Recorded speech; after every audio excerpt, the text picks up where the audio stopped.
আসসালামু আলাইকুম। দেওয়ান দেওয়ান সাইমা, ওয়ালাইকুম আসসালাম ভাইয়া। আলহামদুলিল্লাহ ভাই, ভালো আছি। ফাতেমা, সিদরাতুল মুনতাহা, সাদিয়া, বাইতুল আতিক, কি অবস্থা তোমাদের?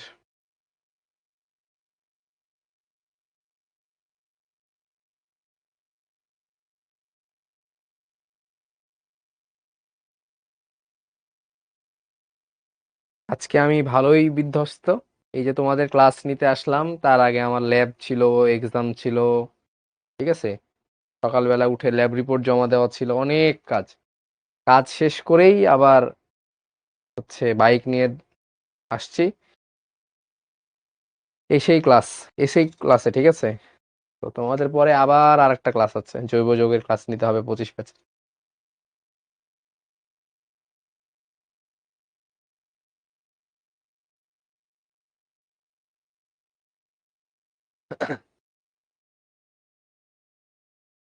আজকে কি করব?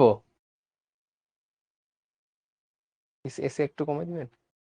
22, 23, 23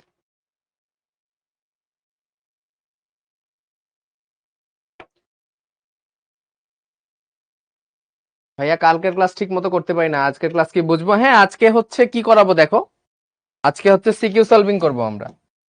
সিকিউ সলভিং করব, তারপরে আরেকটা এক্সট্রা ক্লাস নেওয়া হবে, ওই দিন এমসিকিউ সলভিং করানো হবে।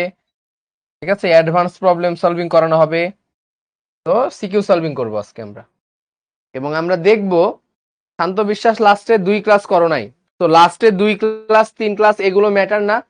একটা ক্লাস জমলে আর একটা জমে গেল।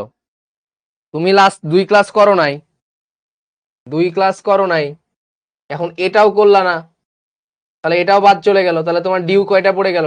ডিউ 3টা ক্লাস পড়ে গেল। ঠিক আছে, তো এই 2 ক্লাস করো নাই বলে যে বাকি ক্লাসগুলো করতে হবে না এমনটা না, তুমি করো। অন্তিম করিম বলে ভ্যান্ডারওয়ালস পড়ালেন না কেন? ভ্যান্ডারওয়ালস পড়ানো হবে। ভ্যান্ডারওয়ালস তুমি বইটা খোলো, বইটা খুলে দেখো যে ভ্যান্ডারওয়ালসে কোনো কিছু আছে কিনা। ঠিক আছে, আসলে জানি কতটুকু পড়াতে হবে, কতটুকু পড়াতে হবে না। হ্যাঁ ভাইয়া, ওটা নিয়ে টেনশন করবে না। ভাইয়া, বইয়ের কিছু টপিক বাকি আছে, মেবি বইয়ের টপিক তো বাকি থাকবে। হ্যাঁ, আমি তোমাকে একটা কথা বলি, যারা বইয়ের টপিকে বাকির কথা বলছো না, দেখবা বইয়ে আলু দিয়ে মডেল করানো আছে। তো আলুর মডেল তো আর পড়ানো যাবে না, তাই না? এভাবে আলু দিয়ে দেখবা মডেল করানো আছে। এটা কি? এটা BF3। তো এই জিনিসগুলো বইয়ে দেখে মনে হইতে পারে যে অনেক কিছু আছে, অনেক কিছু বাদ আছে। বাট একটা জিনিস সবসময় মনে রাখবা, যে তুমি ক্লাসে যা পাবা সেটা সবসময় 85%। ক্লাসে যা পাওয়া যাবে সেটা সবসময় 85%। এবং এই 85% আমি তোমাকে দেব। এটা কে দিবে? টিচার দিবে। এটা দিবে টিচার। এবং তুমি এই টিচার যে 80% দিল, তার মানে টোটাল নলেজ 100। এই 100-র মধ্যে টিচার দিবে 85। তো টিচার 85 দিলে তুমি 85 নিতে পারবা না। স্টুডেন্ট নিতে পারে, 60%। 60% মানে বোঝো, এই 85 এর 60%, তাহলে 85 এর 60% কত হয়?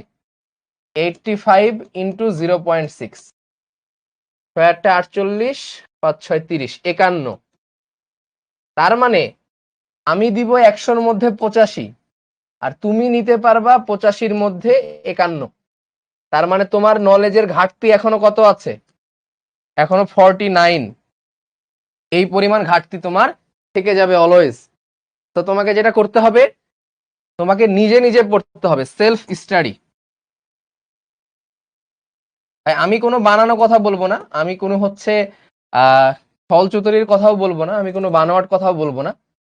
আমি একদম সত্য কথা বলছি ভাইয়া। নলেজ যদি 100 হয়, তাহলে এখান থেকে টিচার তোমাকে দিবে 85 অলওয়েজ। আর সেখান থেকে তুমি নিতে পারবা টিচার যা দিবে তার 60%। টিচার যদি তোমাকে 100 দিত, তাহলে তুমি নিতে পারতা 60। ঠিক আছে, ওকে। তো আমাদের কিছু টপিক বাদ আছে, সেটা আমার মাথায় আছে। আমরা ইলেকট্রন আসক্তি, ইলেকট্রন আসক্তি, আর হচ্ছে ভ্যান্ডারওয়ালস বন্ড, ঠিক আছে, ভ্যান্ডারওয়ালস বন্ধন, তারপরে লন্ডন ফোর্স, লন্ডন বল, এই এই কয়টা জিনিস দেখানো হবে। এটা এইগুলো হচ্ছে 30 মিনিটের কাজ, এগুলো 30 মিনিটের টপিক। আর এগুলো থেকে বোর্ড তারপরে হচ্ছে কি বলবো, ডিইউ, বুয়েট বা other admission, any other admission, no question, কোনো কোশ্চিন আসবে না, হ্যাঁ, নো কোশ্চিন। তো এটা নিয়ে কেউ টেনশন করবে না।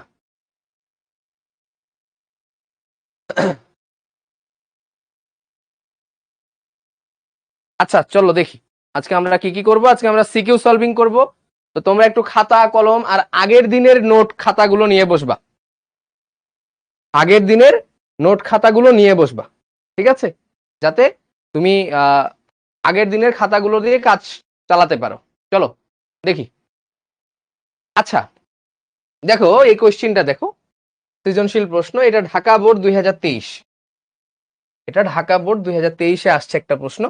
তো তোমরা রসায়নের সিকিউ করতে গেলেই দেখবা এরকম একটা জিনিস দিয়ে দিয়েছে, ইলেকট্রন বিন্যাস, এই এন এন এন এন এর মান বলে দিয়েছে। তো এইখানে তোমাকে কি করতে হবে, সুভানা তুমি বলো, শাওন ভাই যে পেজ ফাঁকা রাখতে বলেছিল সেগুলো ফাঁকাই থেকে গেল, কেন ফাঁকা থাকবে? আগের দিন আমি ইলেকট্রন আসক্তি পড়ালাম, ইলেকট্রন আসক্তি ওখানে নোট করবে না? সরি, তড়িৎ ঋণাত্মকতা পড়ালাম, তড়িৎ ঋণাত্মকতা তো নোট করতে হবে। আর বাকি থাকে কয়েকটা টপিক, ইলেকট্রন আসক্তি, তাই না? তো ওইটাও পড়ানো হবে, আস্তে আস্তে সবকিছু হয়ে যাচ্ছে। দেখো এখানে বলছে সর্ববহিস্থ স্তরের ইলেকট্রন বিন্যাস, সর্ববহিস্থ স্তরের ইলেকট্রন বিন্যাস, এবং এন এর মান বলে দিয়েছে। তাহলে এই মৌলটা কি হবে বলো, ডি মৌলটা কি হবে, ডি মৌলটা কি, ই মৌলটা কি, এবং এফ মৌলটা কি বলো। আচ্ছা একজন লিখেছে ডি হচ্ছে ক্যালসিয়াম, একজন লিখছো ডি হচ্ছে ক্যালসিয়াম, আর কেউ কিছু বলো। একজন বলছে ম্যাগনেসিয়াম, কেউ বলছে ডি ম্যাগনেসিয়াম, কেউ বলছে ক্যালসিয়াম। তো আমাকে করে দেখতে হবে এখানে আসলে এটা হচ্ছে 3, তার মানে লাস্ট ইলেকট্রন বিন্যাসটা হচ্ছে এখানে কি হবে 3s2, আর এখানে হচ্ছে 3s2 3p1, আর এটা হচ্ছে 4s2, এটা হচ্ছে 4s2। তো বোঝাই যাচ্ছে তুমি 3s2 মানে কি, 3s2 মানে হচ্ছে তার আগে আছে 10টা, তাহলে 10 আর 2 এ কয়টা, 12টা ইলেকট্রন, তাই না? 1s2 2s2 2p6 3s2, তার মানে এটা হচ্ছে ম্যাগনেসিয়াম, এটা হচ্ছে ম্যাগনেসিয়াম। 3p1 তার মানে 3s2 এর সাথে 3p1, তার মানে ম্যাগনেসিয়ামের পরের মৌল, তাহলে এটা হচ্ছে অ্যালুমিনিয়াম। আর এটা হচ্ছে 4s2, 4s2 মানে হচ্ছে কত, 1s2 2s2 2p6 3s2 3p6 তারপরে 4s2, তাহলে কয়টা ইলেকট্রন হয় টোটাল, 10 10 20, তার মানে এটা হচ্ছে ক্যালসিয়াম। এই ঠিক আছে, তার মানে ম্যাগনেসিয়াম অ্যালুমিনিয়াম ক্যালসিয়াম। এখন কেউ যদি এতটুকু না করতে পারো, এতটুকু না করতে পারো, তাহলে আসলে এটা তুমি নিচের কোশ্চেন গুলো অ্যাটেম্পটই করতে পারবে না। তো এই কোশ্চেন অ্যাটেম্প করার আগে তোমাকে এই কয়টা মৌল আগে আইডেন্টিফাই করতে হবে। এখন এই কয়টা মৌল আইডেন্টিফাই করার জন্য তোমার মার্ক থাকবে 0। তো এটি আইডেন্টিফাই করার পরে তোমাকে এই কোশ্চেন গুলোর উত্তর দিতে হবে, ঠিক আছে? তো ভ্যান ডার ওয়ালস আকর্ষণ বল, এটা ওই ক নাম্বারে দিবে, এটা আমরা পড়ি নাই এখনো, আসবো, সমস্যা নাই, ঠিক আছে? ইলেকট্রন আসক্তি, এটাও আমরা এখনো দেখি নাই, আসবো, ঠিক আছে? এটা দেখো, উদ্দীপকের ই অপেক্ষা ডি এর আয়নীকরণ বিভব বেশি কেন, ই অপেক্ষা ডি এর আয়নীকরণ বিভব বেশি কেন ব্যাখ্যা করো। তাহলে ই কোনটা, ই হচ্ছে অ্যালুমিনিয়াম, আর ডি কোনটা, ডি হচ্ছে ম্যাগনেসিয়াম। তাহলে এ হচ্ছে অ্যালুমিনিয়াম, এ হচ্ছে ম্যাগনেসিয়াম। তাহলে আসো, তাহলে পরের কোশ্চেন আমি দেখি কি বলেছে। এইটা যে ই অপেক্ষা ডি এর আয়নীকরণ বিভব বেশি কেন? তো আয়নীকরণ বিভব এটা তোমরা দেখবা, আমি ক্লাসে লিখে দিয়েছিলাম, এই তোমরা স্লাইড গুলো পড়ো কিনা আমি জানি না। তো যাই হোক, আয়নীকরণ বিভব এভাবে লিখবা, আয়নীকরণ বিভব ইকুয়াল টু হবে কি, ইকুয়াল টু হবে চার্জ বাই রেডিয়াস। ঠিক আছে, আয়নীকরণ বিভব সমান হবে charge by radius, charge divided by radius. ঠিক আছে, আচ্ছা এখন এই এটা যত বেশি আসবে সেটার আয়নীকরণ বিভব তত বেশি। এখন যেটা হচ্ছে ই কত, ই হচ্ছে অ্যালুমিনিয়াম, তাহলে ই হচ্ছে অ্যালুমিনিয়াম আর ডি হচ্ছে ম্যাগনেসিয়াম। তাহলে অ্যালুমিনিয়াম কি হতে পারে বলতো? অ্যালুমিনিয়াম থেকে হতে পারে অ্যালুমিনিয়াম 3+, আর ম্যাগনেসিয়াম থেকে হতে পারে ম্যাগনেসিয়াম 2+, তাই না? তাহলে এটার যে আয়নীকরণ বিভব, আয়নীকরণ বিভবকে আমরা ফাই দিয়ে প্রকাশ করি। এগুলো খুব একটা পরীক্ষাতে আসে না, মাঝে মধ্যে দুই একটা দিয়ে দেয়। ঠিক আছে, মাঝে মধ্যে দুই একটা দিয়ে দেয়। ওকে, তো দেখো এখানকার ফাই যেটা, এটার ফাই হবে এই যে চার্জ ডিভাইডেড বাই রেডিয়াস, রেডিয়াসের জায়গায় লিখলাম আর অফ অ্যালুমিনিয়াম।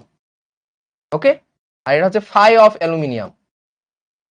আর ম্যাগনেসিয়ামের ক্ষেত্রে কি লিখবো, phi of magnesium equal to +2 divided by r of magnesium. Okay, আচ্ছা শোনো,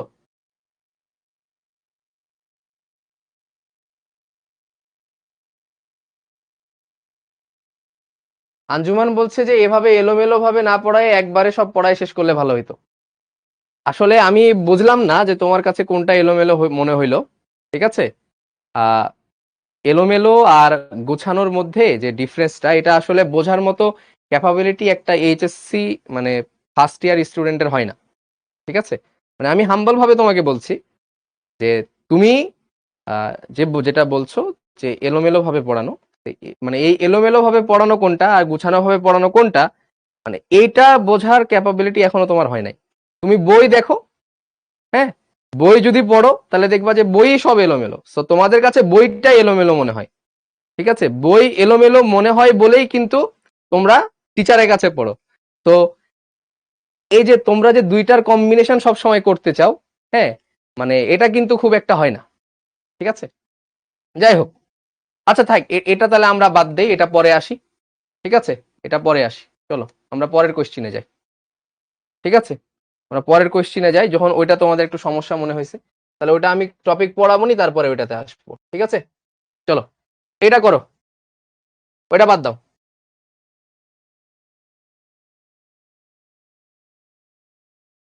দেখো, পর্যায় সারণীর তৃতীয় পর্যায়ের 14 গ্রুপের মৌল। ঠিক আছে, ওইটা বাদ দাও, বলো এইটা, এই এ বি সি বলো, এ বি সি কি হবে? বিরল মৃত্তিকা মৌল কাদের বলা হয় এটা জানো? বিরল মৃত্তিকা মৌল কাদের বলা হয়? NH3 একটি লিগ্যান্ড, ব্যাখ্যা করো, এটা ক্লাসে পড়ানো হয়েছে যে NH3 কেন লিগ্যান্ড।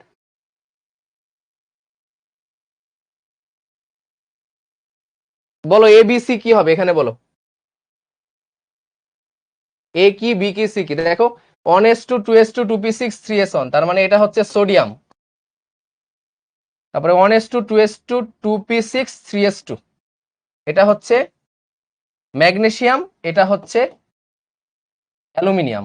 ওকে, আচ্ছা, তো অ্যামোনিয়া একটি লিগ্যান্ড, কারণ তোমরা জানো লিগ্যান্ড কাদেরকে বলে, যাদের মুক্ত জোড় ইলেকট্রন থাকে। ঠিক আছে, দেখো লিগ্যান্ড কাদেরকে বলা হয়, যাদের মুক্ত জোড় ইলেকট্রন থাকে, মুক্ত জোড় ইলেকট্রন থাকে এবং তাদেরকে বলা হয় লিগ্যান্ড। তো অ্যামোনিয়ার গঠন যদি তোমরা দেখো, তো আমি এটা জানো যে অ্যামোনিয়ার গঠন হচ্ছে এটা হচ্ছে এই যে মুক্ত জোড় ইলেকট্রন। Lone pair electron.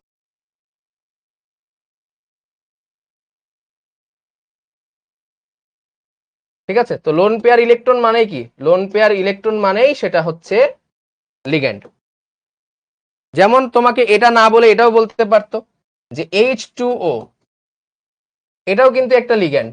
এই যে দেখো এখানে মুক্ত জোড় ইলেকট্রন আছে, এটাও ligand. Cyanide minus, CN minus, এটাও একটা লিগ্যান্ড। ফ্লোরিন মাইনাস, অনেকগুলো মুক্ত জোড় আছে। তো এগুলো কিন্তু সব হচ্ছে লিগ্যান্ড। যেগুলোর মুক্ত জোড় ইলেকট্রন আছে সবাই হচ্ছে লিগ্যান্ড। ঠিক আছে, এটা হচ্ছে লিগ্যান্ড। আচ্ছা, এবার এটা বলো দেখি, এটা কি লিগ্যান্ড হবে নাকি হবে না? CH4 মিথেন, এটা কি লিগ্যান্ড হবে নাকি হবে না?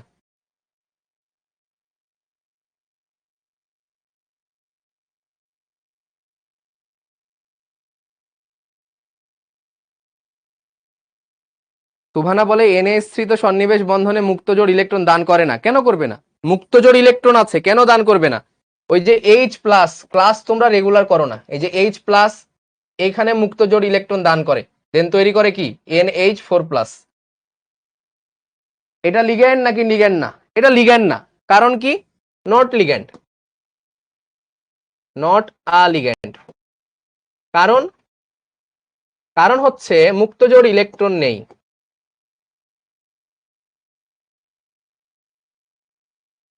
মুক্ত জোড় ইলেকট্রন থাকে না। ঠিক আছে, মুক্ত জোড় ইলেকট্রন থাকে না এখানে। হ্যাঁ, আচ্ছা, তাহলে পরের প্রশ্নে যাই আমরা। এটা হচ্ছে লিগ্যান্ডের কাহিনী গেল। এবার বলছে যে উদ্দীপকের 1A উল্লেখিত মৌলটির ক্লোরাইডের আদ্র বিশ্লেষণের কৌশল ব্যাখ্যা করো। ওকে, 1 নাম্বারটা হচ্ছে তৃতীয় পর্যায়ের 14 নাম্বার গ্রুপের মৌল। তো তৃতীয় পর্যায়ের 14 নাম্বার গ্রুপের মৌলের নাম বলো, এটার নাম কি? পর্যায় সারণীর তৃতীয় পর্যায়ের 14 নাম্বার গ্রুপের মৌলের নাম কি হবে? 14 নাম্বার গ্রুপে কি কি আছে মনে আছে? বলো, 14 নাম্বার গ্রুপ কার্বন, সিলিকন, তাই না? তো কার্বন হচ্ছে দ্বিতীয় পর্যায়ের মৌল, আর আর এটা হচ্ছে কত? তৃতীয় পর্যায়ের মৌল। ঠিক আছে, তাহলে এটা হচ্ছে আমাদের সেই 14 নাম্বার গ্রুপের কি তৃতীয় পর্যায়ের মৌল। তাহলে সিলিকনের ক্লোরাইড কি মনে আছে? সিলিকনের ক্লোরাইড হচ্ছে SiCl4। SiCl4। তো বলছে এই যৌগটার আদ্র বিশ্লেষণ ব্যাখ্যা করতে। তো তোমরা এই প্রশ্নটা আরেক ভাবে থাকতে পারে, অথবা এভাবেও থাকতে পারে। লিখো, অথবা থাকতে পারে CCl4 এর আদ্র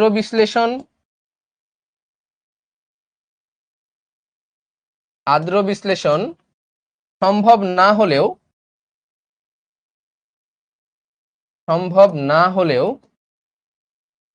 SiCl4 এর আদ্র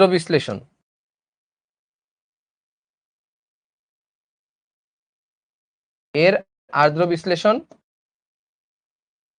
সম্ভব। মানে এই যে কার্বনের যে টেট্রাক্লোরাইড, এই কার্বনের যে ক্লোরাইড CCl4 আর সিলিকনের যে টেট্রাক্লোরাইড SiCl4, এটার আদ্র বিশ্লেষণ সম্ভব। আদ্র বিশ্লেষণ মানে পানির সাথে বিক্রিয়া। আদ্র বিশ্লেষণ মানে পানির সাথে বিক্রিয়া। ওকে, তাহলে এটার আদ্র বিশ্লেষণ সম্ভব না, এটার সম্ভব। কেন? কেউ বলতে পারো? এক কথায় যদি কেউ লিখতে পারো যে কেন সম্ভব আর কেন সম্ভব না? নন্দিনী সাহা, ফাঁকা ডি অরবিটাল আছে বলে, ভেরি গুড। আব্দুল্লাহ নাইম, আব্দুল্লাহ নূর, হ্যাঁ, ফাঁকা ডি অরবিটাল আছে। ঠিক আছে, তো এখানে আমাদেরকে যেটা দেখতে হবে, চলো অ্যান্সারটা কিভাবে করতে হবে। এই যে কার্বনের যদি ইলেকট্রন বিন্যাস করো, তাহলে 1s2 2s2 2p2, তাই না? তো সিলিকনের জন্য এটাকে এক্সাইটেড করতে হবে 6, তাহলে এটা হবে 1s2 2s1 2px1 2py1 2pz1। তার মানে দেখো কিন্তু 2d অরবিটাল নট পসিবল, তার মানে নো এমটি অরবিটাল, কোনো ফাঁকা অরবিটাল নাই, নো এমটি অরবিটাল। কিন্তু সিলিকনের যদি তুমি দেখো, সিলিকনের যদি ইলেকট্রন বিন্যাস করো 14 1s2 2s2 2p6 3s2, তারপরে কি হবে 3p2, আরো ফাঁকা পড়ে আছে তাই না, 3d0 4s0 অনেকগুলো ফাঁকা আছে। তাহলে এখানে দেখো এটা কিন্তু যদি তুমি এটা নরমালি সিলিকনকে এক্সাইটেড করো 14, তাহলে এটা হবে 1s2 2s2 2p6 3s1 3px1 3py1 3pz1 আর 3dxy 3dyz dot dot dot সবগুলো জিরো, এগুলো কিন্তু এমটি অরবিটাল, ফাঁকা অরবিটাল।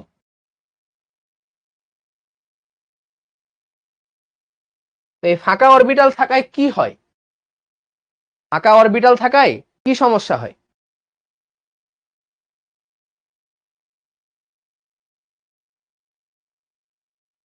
বলো?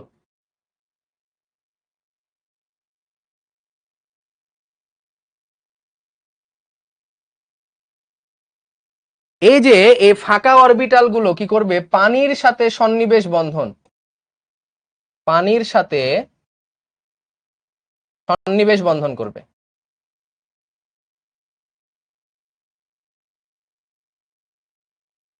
পানির সাথে সন্নিবেশ বন্ধন করবে, কিভাবে করবে এটার চিত্র তোমাকে এঁকে দেখাতে হবে, ঠিক আছে? এটার চিত্র তোমাকে এঁকে দেখাতে হবে, এটুকু লেখার জন্য হয়তো 1 মার্ক পাবা, বাট এটার মেইন যে মার্ক, এটার মার্ক তুমি পাবা হচ্ছে মেকানিজম, মেকানিজম না দিলে তুমি এটার কোনো মার্ক পাবা না। তো চলো মেকানিজমটা দেখি। মেকানিজমটা হচ্ছে যে এই যে দেখো SiCl4, এটা 4 অণু পানির সাথে বিক্রিয়া করে। তো পানিতে কি থাকে বলতো, পানিতে থাকে হচ্ছে H প্লাস OH মাইনাস, তো এই ক্লোরিন 4টা ক্লোরিন বের হয়ে যায়, 4টা OH এখানে যায়, SiOH4 SiOH4, আর এই 4টা ক্লোরিনের সাথে পানির 4টা হাইড্রোজেন মিলে তৈরি করে 4HCl। এটা 4টা স্টেপে হয়, 4 স্টেপ রিঅ্যাকশন, 4 স্টেপ রিঅ্যাকশন। কিভাবে হয় সেটা দেখো। ফার্স্ট স্টেপটা, এই যে সিলিকন, এই সিলিকনের 1টা ক্লোরাইড 2টা ক্লোরাইড 3টা ক্লোরাইড 4টা ক্লোরাইড, এটার সাথে যুক্ত হবে পানি। পানি হচ্ছে H, তোমরা আবার ভি আকৃতি দিতে চাও তো ভি আকৃতি চাইলে দিতে পারো,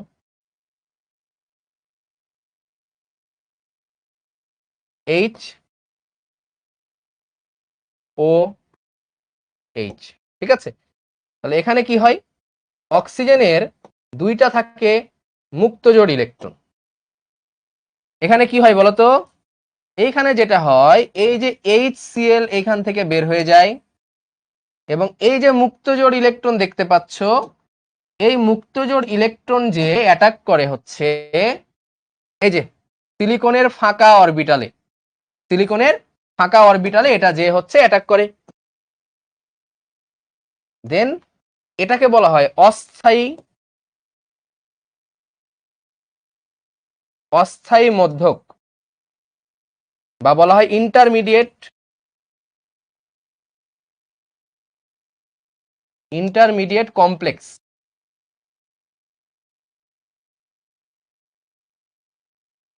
এটাকে বলা হয় ইন্টারমিডিয়েট কমপ্লেক্স। ইন্টারমিডিয়েট কেন বলা হয় জানো? কারণ এটা বিক্রিয়ার মাঝামাঝি অবস্থায় থাকে। ভাইয়া এটা আঁকতে হবে, এটা না আঁকলে 0 দিবে, 0। এটা যদি না আঁকো 0 দিবে, বুঝেছো? বিক্রিয়া সমতা করা ম্যাটার না, তোমাকে এখানে মেকানিজম দেখাতে হবে, তোমাকে এখানে মেকানিজম দেখাতে হবে। তাহলে কি হবে, এই যে সিলিকন টেট্রাক্লোরাইড, এই এইচ এই সিএল এর সাথে চলে যাবে, দেন তৈরি করবে কি HCl। তাহলে এই যে ক্লোরিনটা চলে গেল, আর এই যে বাকি থাকে কি OH, এই OH-টা তখন এইখানে চলে আসবে, দেন তৈরি করবে হচ্ছে সিলিকন। এখানে Cl থাকবে, এখানে Cl এর মতো থাকবে Cl, আর এইখানে এই যে ক্লোরিন চলে গেছে, আর এই যে OH, এই OH-টা এখানে চলে আসবে। ঠিক আছে, তাহলে কি তৈরি করলো, তাহলে তৈরি হলো SiCl3OH। ঠিক আছে, এটা তৈরি হলো। এইভাবে এইভাবে আরো 3টা স্টেপ হবে, বাকি স্টেপ দেখানো লাগবে না। এইভাবে আরেকবার তুমি পানি যোগ করবা, আরেকটা ক্লোরিন বের হবে, আরেকবার পানি যোগ করবা, আরেকটা ক্লোরিন বের হবে, আরেকবার পানি যোগ করবা, আরেকটা ক্লোরিন বের হবে, এবং 3টা হাতে এই যে এখানে একটা OH গেল, এরপরে এটা বের হবে OH আসবে, এটা বের হবে OH আসবে, এটা বের হবে OH আসবে, দেন লিখে দিবা যে এভাবে আরো 3 ধাপে, আচ্ছা এভাবে 4 ধাপে লিখো, এভাবে 4 ধাপে 4টি ক্লোরিন বের হবে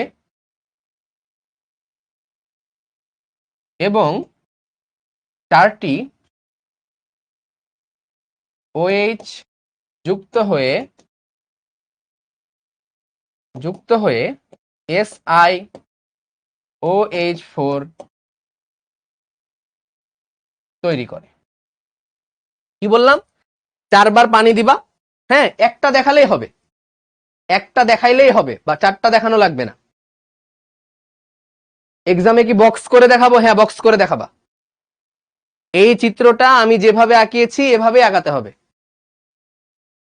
তাছাড়া মার্ক দিবে না। মেকানিজম তো 4 ধাপে চিত্র আঁকাতে হবে না, এটা লিখে দিতে হবে যে মোট 4 ধাপে 4টা ক্লোরিন বের হবে, তারপরে কি হবে 4টা OH যুক্ত হবে SiOH4 তৈরি করবে। ক্লিয়ার কিনা বলো?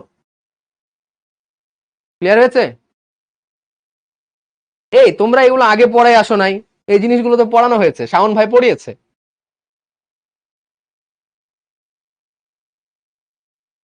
তোমরা একটু বলো না, শাওন ভাই পড়ায় নাই? পড়াইছে, আমি শিওর।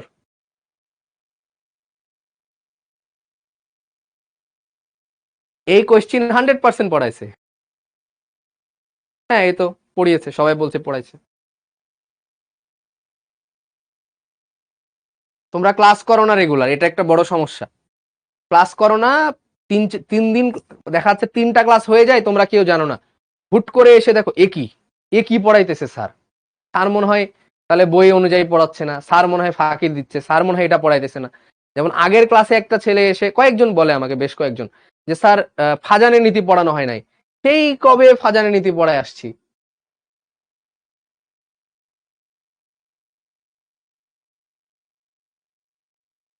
ঠিক আছে, তাহলে কি হলো, এই যে কেউ যদি চিত্র আবার আঁকা দেখতে চাও তাহলে আবার দেখতে পারো। Silicon, chlorine, chlorine, chlorine, chlorine, পানি দিবা এভাবে, এই যে হাইড্রোজেন, অক্সিজেন, হাইড্রোজেন, পানি, এই যে মুক্ত জোড় ইলেকট্রন, এটা এখানে চলে আসবে। ঠিক আছে, আর এখান থেকে এই HCl বের হয়ে যাবে, দেন এটাকে বলা হয় ইন্টারমিডিয়েট কমপ্লেক্স। দেন তৈরি হবে কি, এই যে HCl প্লাস সিলিকন, কি হবে OH, Cl, Cl, Cl, very simple, very simple. 4টা ক্লোরিন বের হবে, 4টা OH যুক্ত হবে। ঠিক আছে, ক্লিয়ার তাহলে? আর কার্বনে কেন সম্ভব না? কারণ কার্বনে কোনো ডি অরবিটাল নাই, এজন্য দিতে হবে, এটা লিখতে হবে যে যদি CCl4 প্লাস H2O দাও, এটা নো রিয়াকশন, নো রিয়াকশন, কারণ কোনো ডি অরবিটাল নাই, ফাঁকা ডি অরবিটাল এখানে নাই। ওকে, পরবর্তী কোশ্চিনে যাই।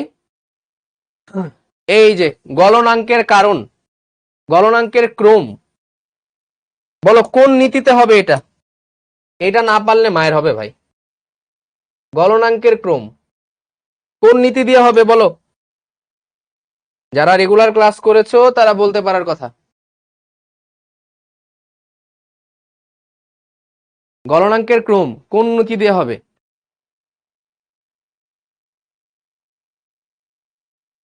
আচ্ছা, ফাজানের নীতি, তাই না? একজন লিখেছে বাজানের নীতি, হ্যাঁ।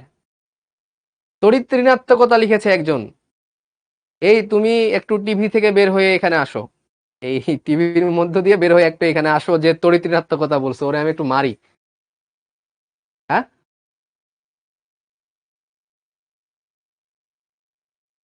ফাজানের নীতি, হ্যাঁ, পোলার আয়ন বা ফাজানের নীতি, এটা এক্সপ্লেন করার জন্য হবে ফাজানের নীতি।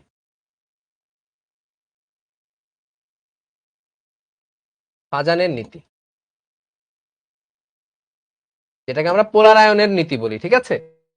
তো এখানে কি বলেছে, 2 নং উদ্দীপকের মৌলসমূহের ক্লোরাইড যৌগ, তো এটা ছিল সোডিয়াম, এটা ছিল সোডিয়াম, তাই না? তাহলে এটা সোডিয়াম, এটা হচ্ছে ম্যাগনেসিয়াম, এটা হচ্ছে অ্যালুমিনিয়াম। তাহলে এটার ক্লোরাইড কি? এটার ক্লোরাইড হচ্ছে সোডিয়াম ক্লোরাইড, এটার ক্লোরাইড হচ্ছে ম্যাগনেসিয়াম ক্লোরাইড, আর এটার ক্লোরাইড হচ্ছে AlCl3। তাহলে 3টা ক্লোরাইড আমি পেয়ে গিয়েছি। তাহলে আমার ক্লোরাইড গুলো কি কি? ক্লোরাইড গুলো হচ্ছে সোডিয়াম ক্লোরাইড, ম্যাগনেসিয়াম ক্লোরাইড, আর হচ্ছে অ্যালুমিনিয়াম ক্লোরাইড। এই 3টা ক্লোরাইড তোমার এখানে দেওয়া আছে, এবং এদের মধ্যে গলনাঙ্ক স্ফুটনাঙ্কের ক্রম চেয়েছে। তো যদি তুমি একটু দেখো, তাহলে এখানে কি কি আছে, এটাকে যদি তুমি ভাঙো, তাহলে এটা পাবা সোডিয়াম প্লাস ক্লোরিন মাইনাস। এটাকে ভাঙলে কি পাবা? ম্যাগনেসিয়াম 2 প্লাস ক্লোরিন, 2টা ক্লোরিন মাইনাস। আর এখানে ভাঙলে কি পাবা? অ্যালুমিনিয়াম 3 প্লাস আর 3টা ক্লোরিন মাইনাস। তাহলে এখানে দেখো অ্যানায়ন যেগুলো, অ্যানায়ন সেম, অ্যানায়ন সবগুলো সেম। ক্যাটায়ন কি কি আছে? ক্যাটায়ন, ক্যাটায়ন কি কি আছে? Na plus, Mg2 plus, Al3 plus, 3টা ক্যাটায়ন আছে। তো বলো তো আমরা চার্জ নিব নাকি সাইজ নিব, কোনটা নিয়ে কাজ করব দেখি? বলো, চার্জ, চার্জ নিয়ে কাজ করব নাকি সাইজ নিয়ে কাজ করব? 4টা জিনিসের উপর ডিপেন্ড করে, তাই না? আগের খাতাটা যদি তোমরা বের করো তাহলে দেখতে পারবা 4টা জিনিসের উপর ডিপেন্ড করে। কিসের কিসের উপরে? অ্যানায়নের আকার, অ্যানায়নের চার্জ, ক্যাটায়নের আকার, ক্যাটায়নের চার্জ। তো এখানে দেখো চার্জ গুলো বাড়ছে, সো আমরা চার্জ নিয়ে ইজিলি করতে পারি, আমার আকারে যাওয়ার কোনো প্রয়োজন নাই। হ্যাঁ, সবাই লিখছো চার্জ দিয়ে, তাহলে চার্জ, তাহলে চার্জ অফ ক্যাটায়ন কার বেশি? Aluminium 3 plus is greater than magnesium 2 plus is greater than sodium plus, তাই না? তাহলে চার্জ বেশি হলে পোলার আয়ন বেশি হয় না কমে? পোলার আয়ন, ঠিক আছে, বা পোলারাইজেশন, পোলারাইজেশন বাড়ে নাকি কমে? চার্জ বেশি, পোলার আয়ন বেশি, 3টা জিনিস। Charge of cation, size of anion, charge of anion, এই 3টা যদি বাড়ে, এই 3টা বাড়লে পোলার আয়ন বাড়ে, পোলার আয়ন বাড়ে, পোলার আয়ন বাড়লে সমযোজী ধর্ম বাড়ে, সমযোজী বাড়ে, দুনিয়ার বাকি সব কমে। বাকি সব মানে গলনাঙ্ক স্ফুটনাঙ্ক গলনাঙ্ক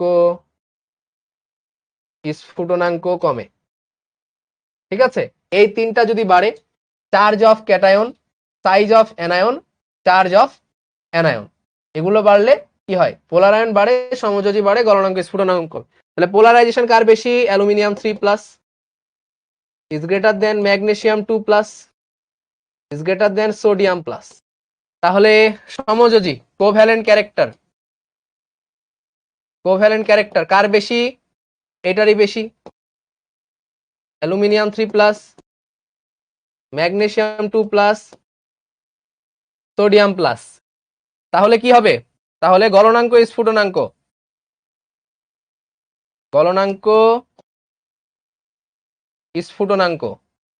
কার হবে বলো?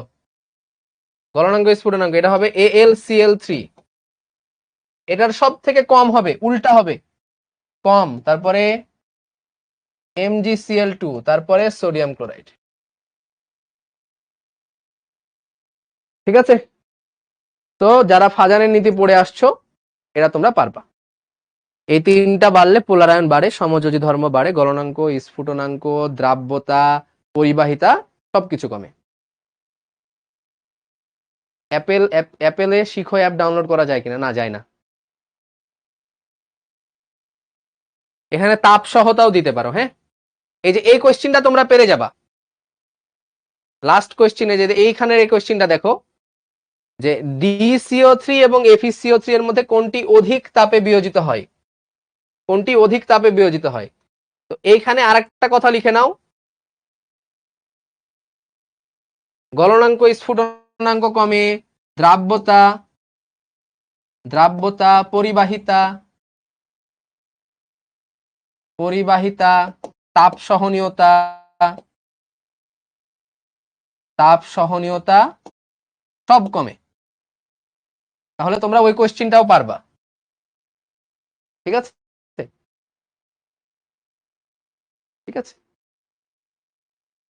ওকে, এভাবে এক্সামে লিখতে হবে। হ্যাঁ, ব্যাখ্যা করতে হবে এভাবে। এই যে এখানে আগে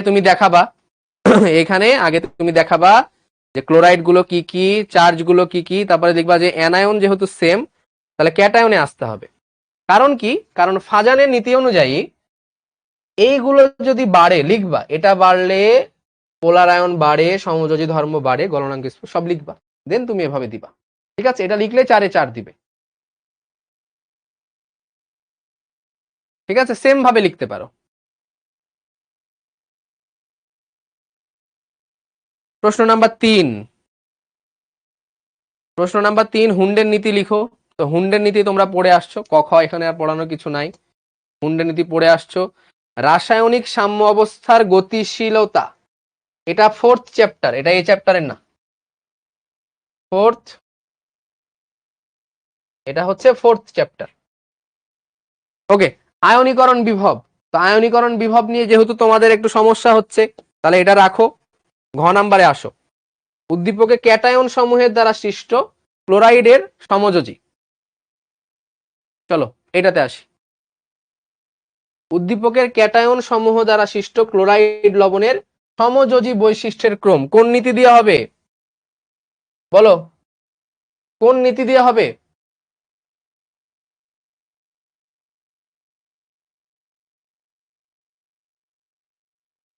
এটা কোন নীতি দিয়ে হবে বলো? সেম ফাজানের নীতি দিয়ে হবে, তাই না? এখন কি বলেছে দেখো তো, P+, Q2+, R3+, তিনটি ক্যাটায়ন যাদের প্রত্যেকটিতে 10টি করে ইলেকট্রন আছে। এই তাহলে বলো তো P+ কি হবে? P+ কোনটা? Q2+ কি? আর R3+ কি? বলেছে প্রত্যেকটিতে 10টা করে ইলেকট্রন আছে। তার মানে একটা ছেড়ে দেওয়ার পরে 10টা, তার মানে এখানে 11টা ছিল, তার মানে এটা সোডিয়াম প্লাস। এটা ছেড়ে দেওয়ার, দুইটা ছেড়ে দিয়ে 10টা, তার মানে 12টা ছিল, তাহলে এটা ম্যাগনেসিয়াম 2+, আর এটা হচ্ছে অ্যালুমিনিয়াম 3+। ঠিক আছে, তো করে দেওয়া লাগবে, এটা করে দিতে হবে। এই যে NaCl, এই যে MgCl2 করাই আছে, এটা আগের স্লাইডে করাই আছে, AlCl3। তাহলে সমযোজী ধর্মের ক্রম ব্যাখ্যা করতে বলেছে, সমযোজী করা আছে না, এই যে কোভ্যালেন্ট ক্যারেক্টার করে দেওয়া আছে। তো তোমরা কেন জানি বিশ্বাস করতে চাও না টিচারদের উপরে। আরে বলছি তো, প্রশ্ন কোন জায়গা থেকে হবে জানি। তুমি দেখো, পুরো জিনিসটা দেখো, আমার করানোর বাইরে খুব কম প্রশ্ন পাবা, খুবই কম প্রশ্ন পাবা, ঠিক আছে। এই ফাজানের নীতি দেখো, পরপর দুইটা বোর্ডে সেম কোশ্চিন, ঠিক আছে। তো তোমরা ফাজানের নীতি দিয়ে এটা সলভ করে ফেলতে পারবা। ওকে, তাহলে কারটা বেশি হবে? Aluminium AlCl3, AlCl3 is greater than MgCl2 is greater than sodium chloride. ওকে, আচ্ছা, পরেরটা গ্রিন কেমিস্ট্রি কি? দেখো এগুলো নিয়ে মাথা ব্যথা করবা না। গ্রিন কেমিস্ট্রি কি? এটা হচ্ছে ফোর্থ চ্যাপ্টার,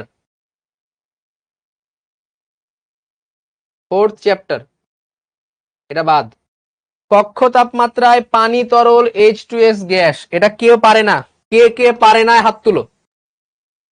এটা কে কে পারে না?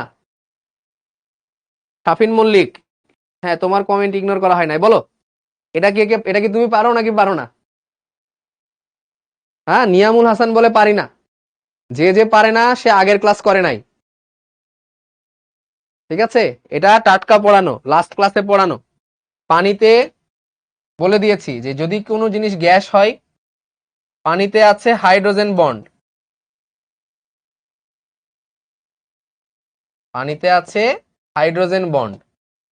আর H2S এ কি আছে? H2S এ আছে van der Waals bond, van der Waals bond, ঠিক আছে।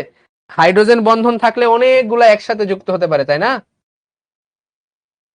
অনেকগুলো একসাথে যুক্ত হতে পারে। H O H H O, এই যে হাইড্রোজেন বন্ধনের মাধ্যমে অনেকগুলো একসাথে যুক্ত হতে পারে। ক্লিয়ার? হ্যাঁ, গত ক্লাসে ছিল। বলছে বি একটি অবস্থান্তর ধাতু ব্যাখ্যা করো। এটা আগের পার্টের পড়ানো, দেখো এটা পারো কিনা। বি একটি অবস্থান্তর ধাতু ব্যাখ্যা করো। এই যে বি, বি হচ্ছে এটা। তো বি কি মৌল বলো দেখি? বি কোন মৌল হবে? কপার নাকি জিঙ্ক? তোমরা সবাই জানো বি হচ্ছে কপার, তাই না? বি হচ্ছে কপার, ওই যে, তাই না? এন হচ্ছে 4 হবে, এন ইকুয়াল টু এখানে 4, এন হচ্ছে এখানে 4, তাহলে এটা কত হবে? 3d10 4s copper. এখন অবস্থান্তর হতে গেলে কয়েকটা বৈশিষ্ট্য লাগে, তাই না? অবস্থান্তর হইতে গেলে কিছু বৈশিষ্ট্য লাগে। সাফিন মল্লিক, বি হলো আর্গন। আর্গন কোত্থেকে আসছে? হ্যাঁ নাজিম, এটা নিকেল না, হ্যাঁ এটা হচ্ছে দেখো 3d10 4s1, হ্যাঁ তার মানে এটা হচ্ছে কপার। একটু এগুলো দেখতে হবে বেশি বেশি করে। অবস্থান্তর ধাতু, এটা শর্ত কি কি? What are the conditions? Condition, অবস্থান্তর ধাতু হবার 1 নাম্বার কন্ডিশন হচ্ছে ডি ব্লক এলিমেন্ট হতে হবে। ডি ব্লক এলিমেন্ট হতে হবে। 2 নাম্বার কন্ডিশন কি? 2 নাম্বার কন্ডিশন হচ্ছে সুস্থিত আয়ন থাকতে হবে। সুস্থিত আয়ন থাকতে হবে। 3 নাম্বার কন্ডিশন,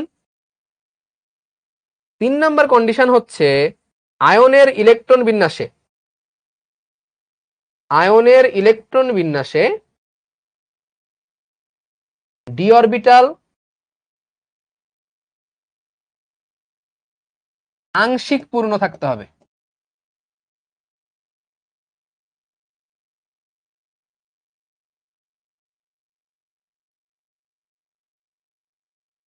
ডি অরবিটাল আংশিক পূর্ণ থাকতে হবে, ঠিক আছে? তাহলে এই যে এটা কপার, এটা কি ডি ব্লক মৌল? হ্যাঁ, লাস্ট ইলেকট্রনটা ডি তে গিয়েছে, তাহলে এটা কিন্তু ডি ব্লক মৌল। সুস্থিত আয়ন আছে? হ্যাঁ আছে। সুস্থিত আয়ন হচ্ছে কপার 2+। এবার সুস্থিত আয়নের ইলেকট্রন বিন্যাস করতে হবে, তাহলে ইলেকট্রন বিন্যাস যদি করো কপার, কপার তোমরা সবাই জানো 29, যেটা হচ্ছে 1s2 2s2 2p6 3s2 3p6 3d10 4s1। এবার কপার 2+ যদি করো তাহলে কি হবে বলো? 1s2 2s2 2p6 3s2 3p6 3d, এখান থেকে একটা চলে যাবে, এখান থেকে একটা যাবে, তাহলে 3d9 4s0। তাহলে দেখো এটা আংশিক পূর্ণ। আংশিক পূর্ণ মানে 3d1 থেকে 9, এটা হচ্ছে আংশিক পূর্ণ। তাহলে যেহেতু আংশিক পূর্ণ আছে, তার মানে এটা কি? এটা হবে, যেহেতু আংশিক পূর্ণ, তাহলে এটা কি হবে? এটা হবে অবস্থান্তর ধাতু। ক্লিয়ার হয়েছে? N4 পাইলাম কই কামরুজ্জামান? আসলে এটা বুঝে নিতে হবে, এন এর সর্বনিম্ন মান, এন এর সর্বনিম্ন মান বলেছে তো। তোমার এই যে ডি এর ক্ষেত্রে, ডি এর ক্ষেত্রে এন এর সর্বনিম্ন মান 4 হতে হবে, ঠিক আছে? n-1 তো 2d তো পসিবল না। মনে করো এন এর মান তুমি 3 নিয়ে ফেলেছো, দেখো এন এর মান তুমি 3 নিয়ে ফেলেছো, তাহলে 3-1 মানে কত? 2d। এই 2d কি পসিবল? 2d পসিবল না। তাহলে এন এর মান সর্বনিম্ন যদি 4 হয়, তাহলে এখানে 3 হবে, তাহলে 3d পসিবল, ঠিক আছে? এইভাবে তো এগুলো বুঝতে হবে।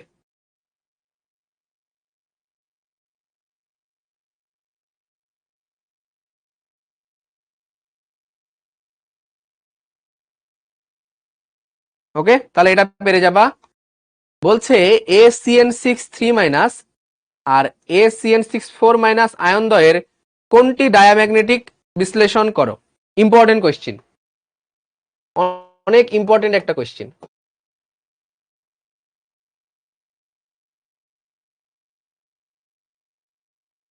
ঠিক আছে, চলো আমরা এটা করি, আমরা এটা করি। দেখো ACN6 3- এ কি? এ হচ্ছে আয়রন, বোঝাই যাইতেছে এটা হচ্ছে আয়রন, আয়রন। তার মানে আমার দুইটা যৌগের মধ্যে একটা হচ্ছে FeCN6 3- আরেকটা হচ্ছে FeCN6 4-। তো ডায়াম্যাগনেটিক কখনই বোঝা যাবে যে যদি ডায়াম্যাগনেটিক হয়,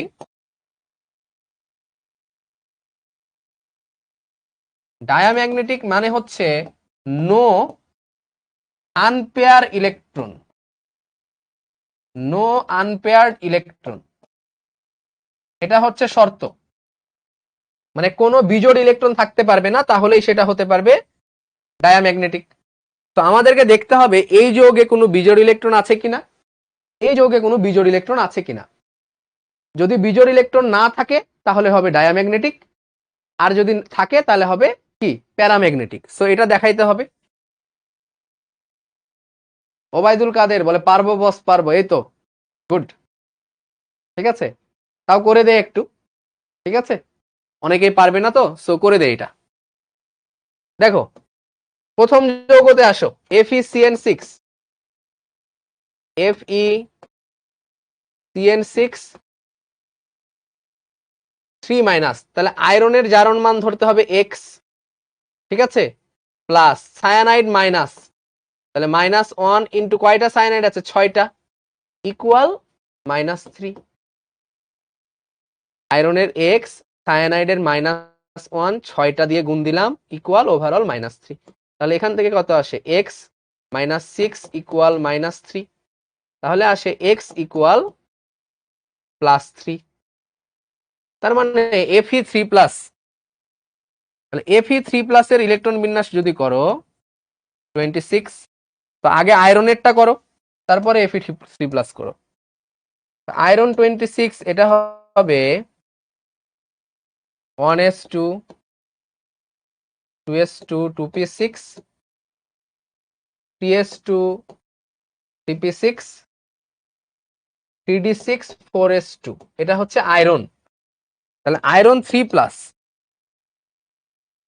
আয়রন 3+ 26, তাহলে 1s2 2s2 2p6 3s2 3p6, এখান থেকে বের হবে দুইটা, এখান থেকে একটা, তাহলে 3d5 4s0 4p0 সব 0।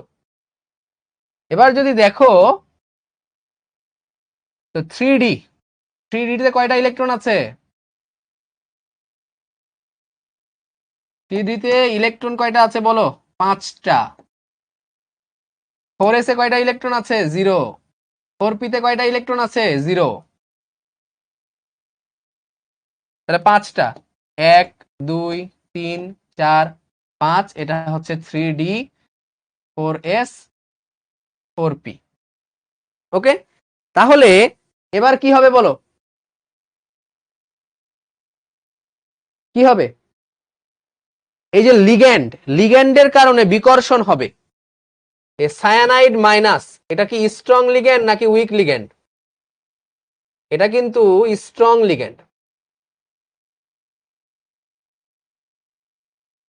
এটা কিন্তু স্ট্রং লিগ্যান্ড।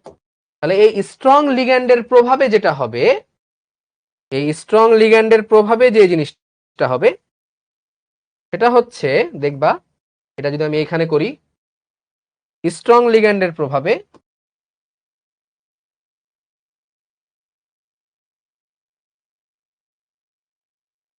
1 2 3, আচ্ছা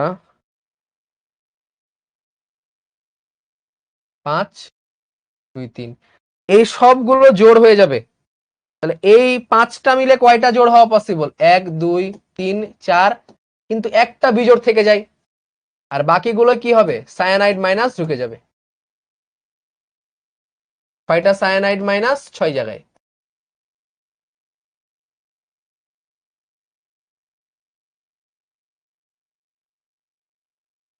ঠিক আছে, তাহলে দেখো এখানে কিন্তু এই যৌগে একটা বিজোড় ইলেকট্রন থাকছে, একটা বিজোড় ইলেকট্রন থাকে। তাহলে বলো এটা কি ডায়াম্যাগনেটিক হবে নাকি হবে না?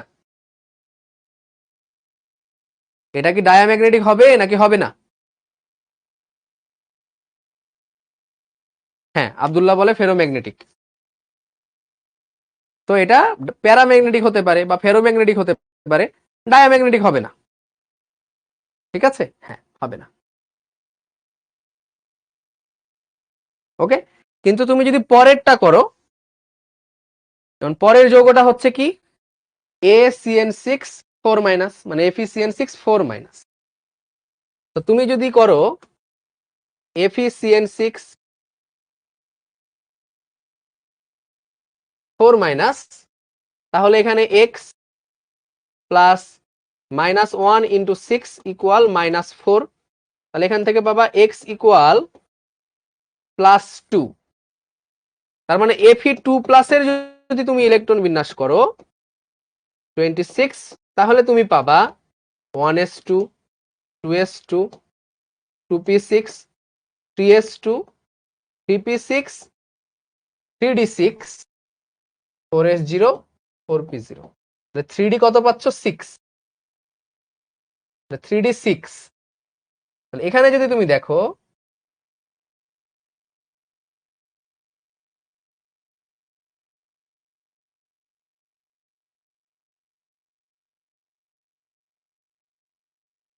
কয়টা ইলেকট্রন আছে?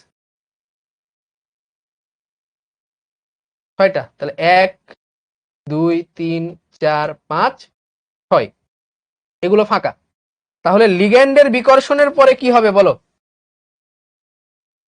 লিগ্যান্ডের বিকর্ষণের পরে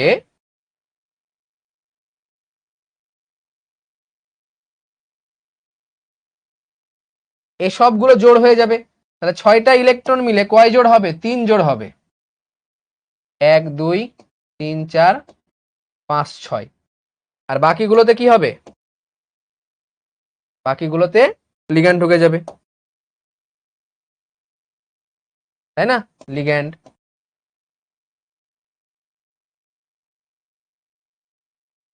বাকিগুলোতে লিগ্যান্ড। তাহলে এই যে দেখো এখানে কি কোনো বিজোড় ইলেকট্রন আছে? তাহলে no unpair electron, no unpaired electron, তার মানে এটা কিন্তু কি ডায়াম্যাগনেটিক।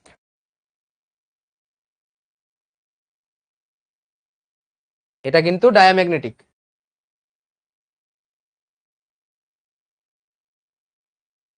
বলো, বোঝা গিয়েছে? ফেরো এটা মুখস্থ করেছি, এক্সামে কি যুক্তি দেখাবো? এক্সামে যুক্তি তো এভাবে দেখাতে হবে যে তোমার এখানে কোনো বিজোড় ইলেকট্রন নাই, তাই এটা হচ্ছে ডায়াম্যাগনেটিক। আর এইখানে দেখো একটা বিজোড় ইলেকট্রন আমার থেকে গেছে, এই যে এই হচ্ছে আমার বিজোড় ইলেকট্রন, যে কারণে এটাকে তুমি বলতে পারো হচ্ছে ফেরোম্যাগনেটিক।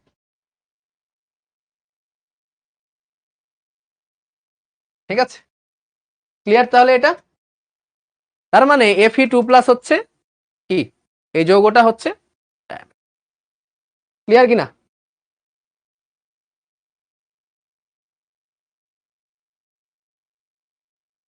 একজন বলে 3D ধরলেন, 3P ধরলেন না কেন? পিতে তো 6টা ইলেকট্রন আছেই, ধরবা কি আর? আগের পড়া সব ভুলে গেছি, কি করব? আগের খাতা রিভাইজ দিতে হবে, এগুলো তো সব আগের পড়া, তাই না? আমি বুঝতে পারছি তোমাদের আজকে অনেক দিন পরে সিকিউ করানো হচ্ছে, তো সিকিউ যখন তোমাদেরকে করাচ্ছি তখন তোমরা আসলে অনেকেই কিছুই পারছো না, অনেকেই। আর ক্লাসের মধ্যে আরেকটা বড় সমস্যা হলো যে আমি দেখা যাচ্ছে শঙ্করায়ন পড়ায় চলে যাচ্ছি, তুমি আর একটা টপিক ধরে নিয়ে বসে আছো, হ্যাঁ এটা এরকম কেন হলো, এটা ওরকম কেন হলো না। এটা করার সময় আছে, এটা তুমি বাসায় নিজে নিজে থিঙ্ক করবা, পরে থিঙ্ক করবা। বাট একটা 1.5 ঘন্টার ক্লাসে বা একটা 1 ঘন্টার ক্লাসে তুমি যদি একটা জিনিস নিয়ে পড়ে থাকো, তুমি কিন্তু কিচ্ছু শিখতে পারবা না, তুমি আগাতে পারবা না। তো তোমাকে আমার সাথে সাথে আগাতে হবে, এবং তারপরে আমার আমার ক্লাস 1.5 ঘন্টা করো, বাকি তুমি আরো যে 3-4টা ক্লাস শিখতে হয়তো, বা 3টা ক্লাস হয় তোমাদের একদিনে, বা কয়টা হয় আমি জানি না। তো তোমাদের যদি 5 ঘন্টা এখানে যায়, তো তোমরা এই 5 ঘন্টার ক্লাস নিয়ে আরো 2 ঘন্টা থিঙ্কিং করো। আমার 1.5 ঘন্টার ক্লাস শেষ করার পরে তুমি ওইটা নিয়ে আধা ঘন্টা ভাবো, অ্যানালাইসিস করো, বইয়ে খোঁজো, নিজে উত্তর খোঁজো, সিনিয়র ভাইদেরকে জিজ্ঞেস করো, অন্য টিচারদের জিজ্ঞেস করো, সবার কাছ থেকে হেল্প নিয়ে একটা পড়াশোনার হেলদি এনভায়রনমেন্ট ক্রিয়েট করো। তুমি একটা হেলদি এনভায়রনমেন্ট ক্রিয়েট করো, দেখবা যে তুমি সব কিছু পারছো। 4D হলো না কেন? 4D দরকার নাই রে ভাই, জটিল যৌগ পড়ো, জটিল যৌগ টপিকটা পড়বা, এটা হচ্ছে কমপ্লেক্স আয়ন টপিকটা পড়ে নিবা, কমপ্লেক্স আয়ন এই টপিক পড়ে নিবা। ওকে, এটা কি? হুম,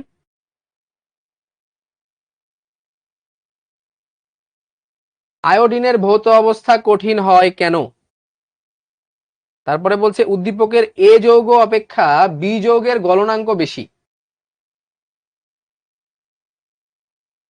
এ কি?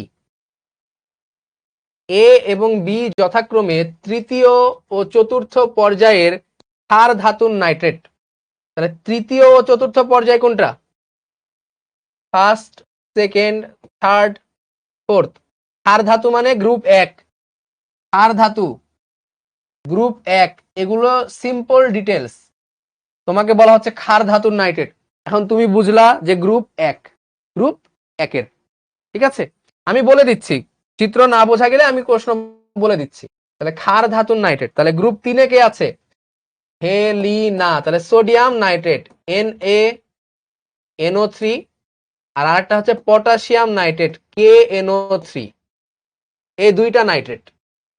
ঠিক আছে, তাহলে এ হচ্ছে এ হচ্ছে সোডিয়াম আর বি হচ্ছে পটাশিয়াম। ওকে, বলছে এ যৌগ অপেক্ষা বি যৌগের গলনাঙ্ক বেশি। তো এ কি? এ হচ্ছে সোডিয়াম নাইট্রেট আর বি হচ্ছে পটাশিয়াম নাইট্রেট KNO3। কিভাবে গলনাঙ্ক স্ফুটনাঙ্ক বের করবে বলো? কোন নীতি, কোন নীতি দিয়ে কাজ করবে? ওই যে উম্মে কুলসুম বলে দিয়েছে, হাজানের নীতি দিয়ে করব। সিম্পল, তাই না? তো চলো এটা আমরা একটু করে আসি। এ ও বি যৌগের গলনাঙ্ক বেশি, তাহলে এ হচ্ছে সোডিয়াম নাইট্রেট আর বি হচ্ছে KNO3 পটাশিয়াম নাইট্রেট। ওকে, তো এখানে কি হবে? এটা হচ্ছে Na প্লাস সোডিয়াম প্লাস, তার মানে এখানে আমরা সোডিয়াম প্লাস K প্লাস, তার মানে দেখো চার্জ সেম, চার্জ সেম, তার মানে কাজ করব কি নিয়ে? তাহলে কাজ করতে হবে size of cation, size of cation. তো তোমরা জানো যে সাইজ অফ ক্যাটায়ন যদি বাড়ে তাহলে পোলার আয়ন কমে, পোলার আয়ন কমে, সমযোজী কমে, সমযোজী কমে। এটা শুধুমাত্র উল্টা হয়, সমযোজী কমে, আর সমযোজী কমলে গলনাঙ্ক স্ফুটনাঙ্ক বাড়ে, গলনাঙ্ক বাড়ে। ঠিক আছে, তাহলে কার সাইজ বেশি? Potassium plus is greater than sodium plus, তাহলে সাইজ বেশি, পোলার আয়ন কম, সমযোজী কম, গলনাঙ্ক বেশি, তাহলে পটাশিয়াম নাইট্রেটের গলনাঙ্ক বেশি। হাজানের নীতি পড়তে হবে, হাজানের নীতিটা সব থেকে ইম্পর্টেন্ট। ঠিক আছে, হাজানের নীতি সব থেকে ইম্পর্টেন্ট। ACD রেখার বক্রতার কারণ, ঠিক আছে, এটা না উদ্দীপকটা এখানে ঠিকভাবে নাই, উদ্দীপকটা এখানে ঠিকভাবে নাই। তো তোমরা একটা সল্ট পড়েছিলা, গ্লোবাল সল্ট পড়েছিলা, এটা হচ্ছে সেকেন্ড চ্যাপ্টারের কোশ্চেন, এখানে আবার সেকেন্ড চ্যাপ্টারেরও কোশ্চেন আছে, সেকেন্ড চ্যাপ্টারের কোশ্চেন দ্রাব্যতা, সেকেন্ড চ্যাপ্টার, একটা ছিল গ্লোবাল সল্ট। তো গ্লোবাল সল্ট যেটা হইতো যে এইভাবে দ্রাব্যতা বাড়তে বাড়তে একটা সময় যে যেত, দেন কমে যেত 32.4 ডিগ্রি সেলসিয়াস। ঠিক আছে, তো এটা সেকেন্ড চ্যাপ্টার, এটা এখানে নাই, থার্ড চ্যাপ্টারের না। ঠিক আছে, আর সেকেন্ড চ্যাপ্টার তো আমি পড়াই নাই। ঠিক আছে, ও তোমাদের দ্রাব্যতা পড়ানো হয় নাই, দ্রাব্যতা পড়ানো হয় নাই, পরে পড়ানো হবে। ঠিক আছে, জটিল যৌগ রঙিন যৌগ লাগবে না, আমরা কিসে যাই? শঙ্করায়নের কোনো টপিক আছে কিনা দেখি। এই যে এই প্রশ্নটা দেখো, এই প্রশ্নটা সব থেকে ইম্পর্টেন্ট, এটা তোমাদের বোর্ডে চাইলেও আসতে পারে, মোস্ট ইম্পর্টেন্ট। এখানে পি কি? এখানে পি কিউ আর প্রতীকী মৌল তিনটি, প্রত্যেক পর্যায় সারণীর দ্বিতীয় পর্যায়ের মৌল, দ্বিতীয় পর্যায়ের মৌল, দ্বিতীয় পর্যায় মানে n ইকুয়াল 2 নাকি? দ্বিতীয় পর্যায় মানে n ইকুয়াল টু 2, তাহলে এটা কি হবে? 2s2 2p2, 2s2 2p2, that means এটা হচ্ছে carbon. 2s2 2p3, that means এটা হচ্ছে নাইট্রোজেন। 2s2 2p4, এটা হচ্ছে অক্সিজেন। Carbon, nitrogen, oxygen. বলছে অরবিটালের সংকরণের মাধ্যমে PCl4 এর আকৃতি, এই PCl4 কেমনে হয় রে ভাই? ও PCl4 দেখে আবার কেউ পটাশিয়াম টেট্রাক্লোরাইড ভেবো না, পি মানে হচ্ছে কার্বন। বুঝেছো? এখানে দেখো একটু খেয়াল করো, পি মানে হচ্ছে কার্বন, এটাকে পি মানে ফসফরাস ভেবো না। এখন বোর্ডে ওইভাবে দিয়েছে, আমার করার কিছু নাই, তো আমিও প্রথমে দেখে চমকে গেছিলাম যে কিরে ভাই PCl4 কিভাবে হয়?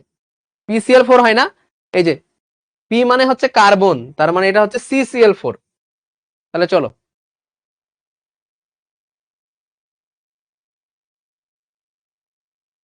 PCl4 মানে এটা হচ্ছে CCl4, তাহলে এটা কি সংকরায়ন? sp3 সংকরায়ন। এটা পড়িয়েছি, CH4 পড়িয়েছি না?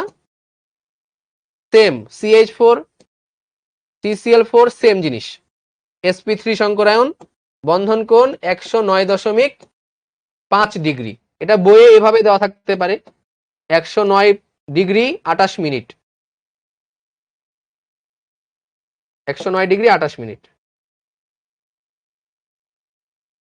ঠিক আছে, এভাবে থাকতে পারে।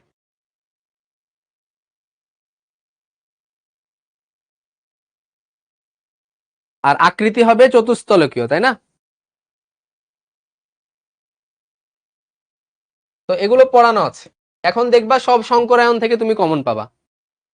বলছে যে পিএইচ, কিউএইচ এবং RH2 তিনটি কেন্দ্রীয় মৌল। এটা এটার সংকেত লিখতে ভুল করেছে, এটা হবে PH4 আর এটা হবে QH3 আর এটা হবে RH2।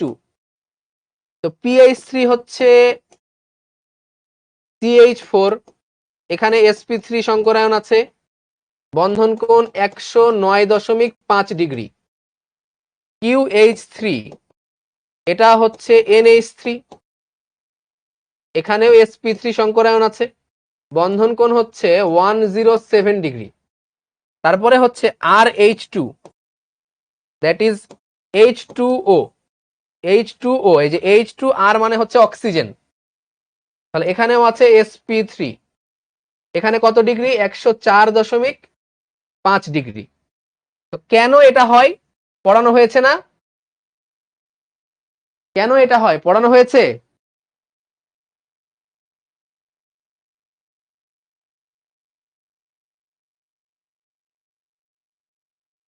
লোন পেয়ার ইলেকট্রন, তাই না? তো লোন পেয়ার ইলেকট্রন দিয়ে তুমি এটা ব্যাখ্যা করে দিতে পারবা, সোজা জিনিস, ঠিক আছে। তো দেখো বোর্ড কোয়েশ্চেন গুলো পড়ানো হয়ে আছে, তোমাদেরকে একটু কষ্ট করে এখন এই জিনিসগুলো পড়তে হবে ভাই। গুন্ডের নিয়ম লিখো, এটা চ্যাপ্টার 2 এর জিনিস, এটা চ্যাপ্টার 2 এর জিনিস, এগুলো আস্তে আস্তে তোমরা শিখবা, হ্যাঁ? এত ধৈর্য হারানোর কিছু নাই, এটাও চ্যাপ্টার 2 এর জিনিস, তো এগুলো আস্তে আস্তে শিখবা।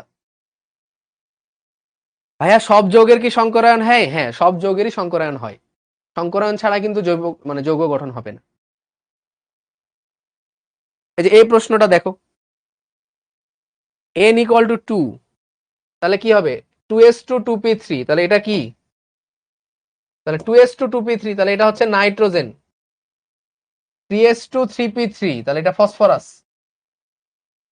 3s2 3p5, তাহলে এটা ক্লোরিন। তাহলে ফসফরাস, নাইট্রোজেন, ক্লোরিন। ভর ক্রিয়ার সূত্র, 4th chapter, chapter 4, pH, chapter 4। দেখো AC5 আর BC5 সম্ভব, তো সি কি? সি হচ্ছে ক্লোরিন, বি হচ্ছে কি ছিল? ফসফরাস, আর এটা হচ্ছে নাইট্রোজেন। তাহলে AC5 মানে হচ্ছে নাইট্রোজেন পেন্টাক্লোরাইড, আর এটা হচ্ছে ফসফরাস পেন্টাক্লোরাইড। কোনটা সম্ভব কোনটা সম্ভব না বলো? কোনটা সম্ভব? এটা সম্ভব নাকি এটা? NCl3 সম্ভব নাকি PCl5 সম্ভব? কোনটা সম্ভব? NCl5 এবং PCl5 এর কোনটা সম্ভব? বন্ধন কোণের মান মুখস্থ করতে হবে। সাইরা বলে হাইড্রোজেন ছাড়া কি অ্যাসিড হয়? হ্যাঁ, হাইড্রোজেন ছাড়া অ্যাসিড হতে পারে। সো এটা পসিবল, এটা পসিবল, এটা নট পসিবল। কেন পসিবল না? কারণ নাইট্রোজেনে যদি ইলেকট্রন বিন্যাস করো 1s2 2s2 2px 2py 2pz 111, তিনটা ইলেকট্রন। তো এটাকে যে ভেঙে, এটাকে যে এক্সাইটেড করে আর কোথাও নিয়ে যাবা, ফাঁকা অরবিটাল নাই, অরবিটাল নাই, 2D অরবিটাল পসিবল হয় না, যে কারণে এটা নট পসিবল। মাহাদি বলে Cl2O এর সংকরায়ন পড়িয়েছিলেন? না, Cl2 এর সংকরায়ন পড়ায়নি। তুমি এটা বের করে নিতে পারো, Cl2 এর সংকরায়ন কি হবে, F2 এর সংকরায়ন কি হবে। পৃথিবীর সব যৌগের সংকরায়ন হয়, এখন সব যৌগ তো পড়ানো যাবে না, তাই না? এটা তুমি বের করে ফেলতে পারবা কিন্তু সূত্র দিয়ে। বলছে এ এ এবং বি এর হাইড্রাইডের সংকরণ একই হলেও বন্ধন কোণের ভিন্নতা হওয়ার উপযোগিতা বিশ্লেষণ করো। এটাও পড়িয়েছি ভাই, বলো এটা কি, কি বলা আছে? এ হচ্ছে নাইট্রোজেন, এটা হচ্ছে ফসফরাস, তাহলে এটা কি?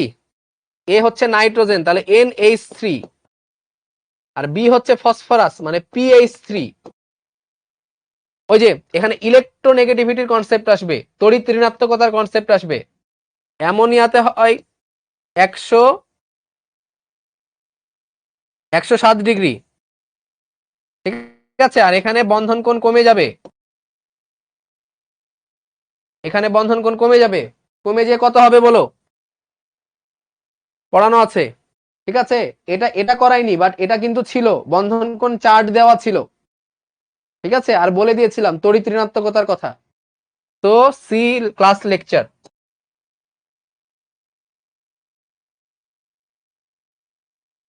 ক্লাস লেকচার দেখতে হবে, ঠিক আছে।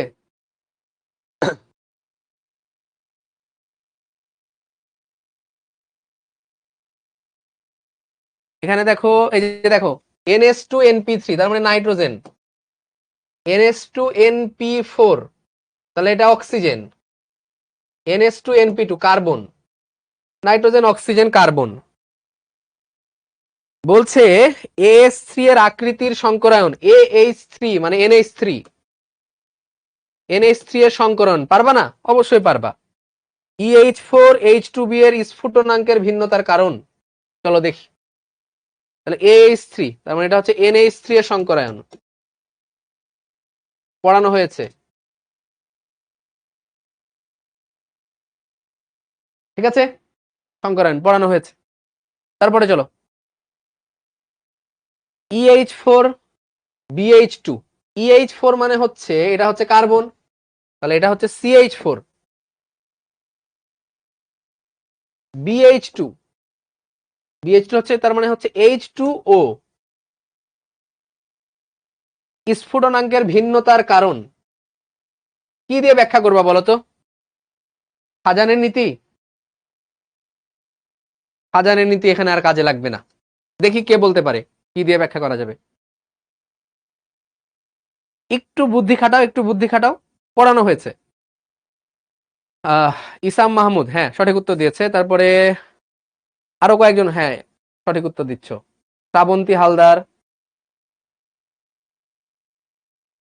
হ্যাঁ অনেকেই এখন সঠিক উত্তর দিচ্ছ। হাইড্রোজেন বন্ড, ঠিক আছে, হাইড্রোজেন বন্ড দিয়ে ব্যাখ্যা করতে হবে,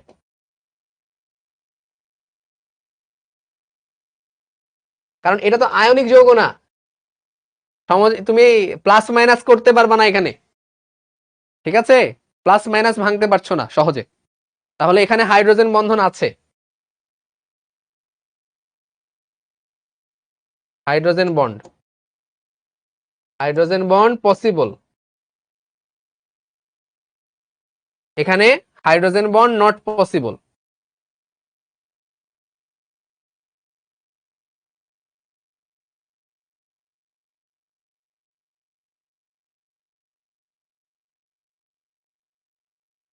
হাইড্রোজেন বন্ড যেখানে পসিবল সেখানে কি স্ফুটনাঙ্ক বেশি,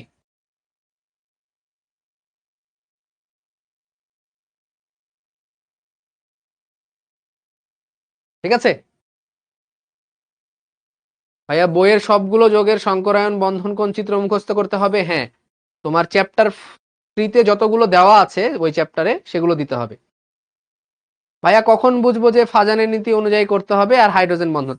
এখানে প্লাস মাইনাস ভাঙতে পারছো না, যখন দেখবা যে আয়নিক টাইপের, যেমন সোডিয়াম ক্লোরাইড বা ম্যাগনেসিয়াম ক্লোরাইড বা অ্যালুমিনিয়াম ক্লোরাইড, ঠিক আছে, বা সিলিকন টেট্রাক্লোরাইড, মানে কিছুটা কাছাকাছি আয়নিকের কাছাকাছি যৌগের ক্ষেত্রে তখন তুমি এগুলা নিয়ে করবা, প্লাস মাইনাস সহজে ভাঙা যাবে। ওকে।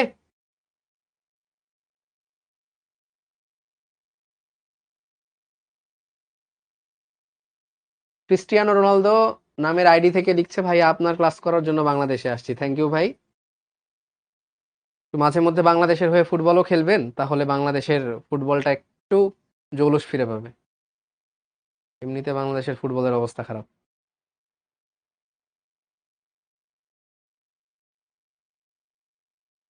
এটা ইলেকট্রোনেগেটিভিটি দিয়ে করলে না হবে না। হাইড্রোজেন বন্ধন, ও ইলেকট্রোনেগেটিভিটি মানেই তো হাইড্রোজেন বন্ধন। ইলেকট্রোনেগেটিভিটি মানেই না হাইড্রোজেন বন্ধন, তাই না? ইলেকট্রোনেগেটিভিটি অক্সিজেনের বেশি বলেই এখানে হাইড্রোজেন বন্ধন হবে, এখানে হাইড্রোজেন হবে না। ঠিক আছে, এই যে দেখো এখন সব সংকরায়নই দিবে তোমাকে, সব সংকরায়ন দিবে এখন। কিউ এবং ওয়াই দ্বারা গঠিত যৌগটি সংকরায়ন। কিউ কি? কিউ হচ্ছে 2s2 2p2 মানে হাইড্রোজেন, সরি কার্বন। আর ওয়াই কি? ওয়াই হচ্ছে দেখো 3s2 3p5 মানে ক্লোরিন। তাহলে CCl4 কি সংকরায়ন আছে বলো? CCl4 এ কি সংকরায়ন আছে?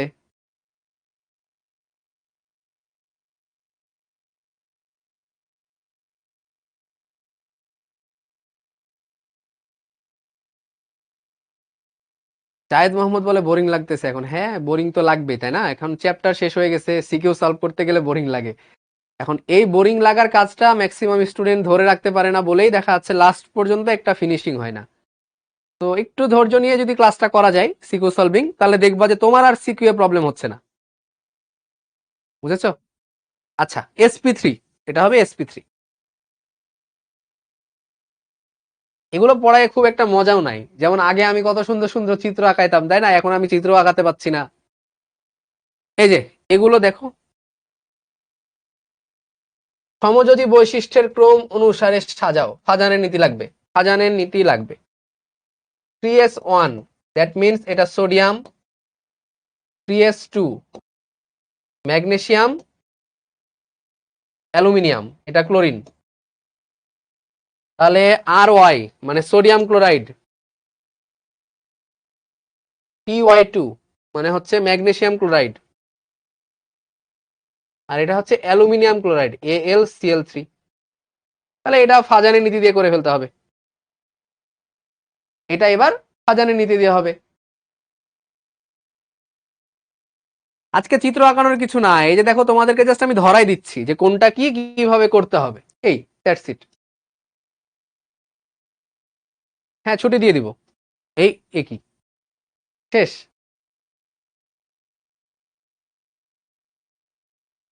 শেষ হয়ে গেল। আচ্ছা, একটু কথা,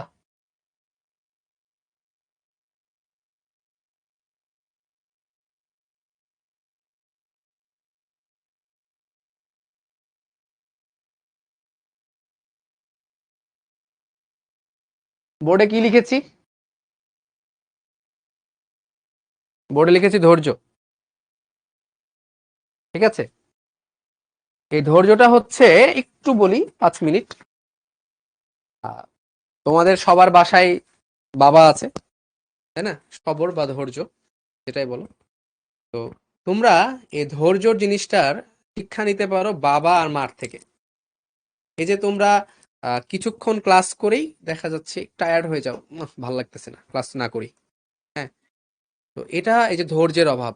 দেখা যাচ্ছে একটানা বইয়ের দিকে তাকায় থাকলে মাথা ব্যথা করে, আমি বুঝি। কারণ বইয়ের ভাষাগুলো পড়তে তোমার অনেক কষ্ট হয়। দেখা যাচ্ছে অনেক কষ্ট করে তুমি যখন কোনো একটা কাজ করবা, তোমার মন নাই, জোর করে করছো, তোমার মাথা ব্যথা করবে, মেজাজ খিটখিটে হবে। তো এই কাজগুলো করা যাবে না। তুমি তোমার বাবার দিকে দেখো। ঠিক আছে, আমি আমার বাবার কথা বলি। আমি আমার বাবার কথা বলি। আহ মানে আমার বাবা এমন একটা কাজ করে যেখানে মানে এই 8 ঘন্টা একটানা রাস্তায় দাঁড়ায় থাকা লাগে। ঠিক আছে, আমি প্রফেশনটার নাম বলছি না।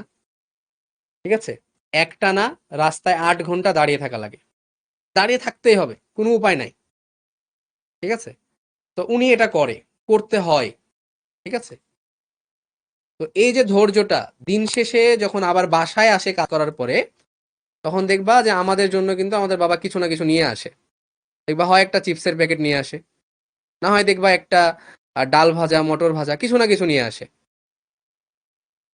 ঠিক আছে?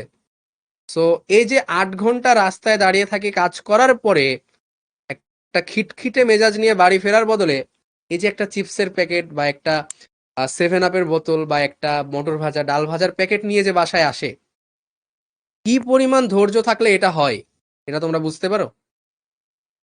তো তোমাদের দেখা যাচ্ছে সেক্ষেত্রে কিছুই করা লাগছে না, জাস্ট একটু ধৈর্য নিয়ে পড়াটা করা লাগছে, জাস্ট একটু পড়ছো, প্র্যাকটিস করছো, হ্যাঁ, এটুকুই। আর তুমি যদি বাসার মায়ের দিকে দেখো, মা কি করে, সকালবেলা উঠে দেখা যায় তুমি ঘুমাচ্ছ, তোমার বাবা ঘুমাচ্ছে, ওই সময় মা উঠে রান্না করা শুরু করে।